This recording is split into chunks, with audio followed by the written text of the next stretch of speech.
एक बार एक राजा ने अपने राज्य के एक रास्ते पर बड़ा सा पत्थर रखवा दिया और खुद जाकर एक बड़े से पेड़ के पीछे खड़ा हो गया और चुपकर उस रास्ते पर नजर रखने लगा, यह देखने के लिए कि कौन उस बड़े से पत्थर को रास्ते से हटाता है। थोड़ी देर के बाद उस रास्ते पर कुछ लोग आते हैं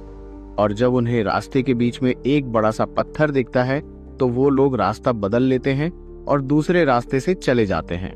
फिर थोड़ी देर के बाद उस रास्ते पर राजा के ही राजमहल के जो काम करने वाले थे वो आते हैं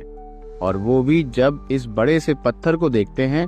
तो बिना उस पत्थर को रास्ते से हटाकर वहां से पलटकर चले जाते हैं और उल्टा राजा को बुरा बोलते हैं कि राजा अपने राज्य का काम ठीक से नहीं कर रहा है। इतने बड़े बड़े पत्थर रास्ते के बीच में पड़े हुए हैं, राजा को इन्हें रास्ते से हटाना चाहिए, यह कहकर वह वहां से चले जाते हैं। फिर थोड़ी देर के बाद उस रास्ते पर एक सब्जी वाला आता है जिसके कंधे पर सब्जियां थी और जब वह उस बड़े से पत्थर को देखता है तो वह अपने कंधे से सब्जियों का बोरा नीचे रखकर उस पत्थर को हटाने की कोशिश करता है और बहुत मेहनत के बाद वो उस बड़े से पत्थर को रास्ते से हटा देता है।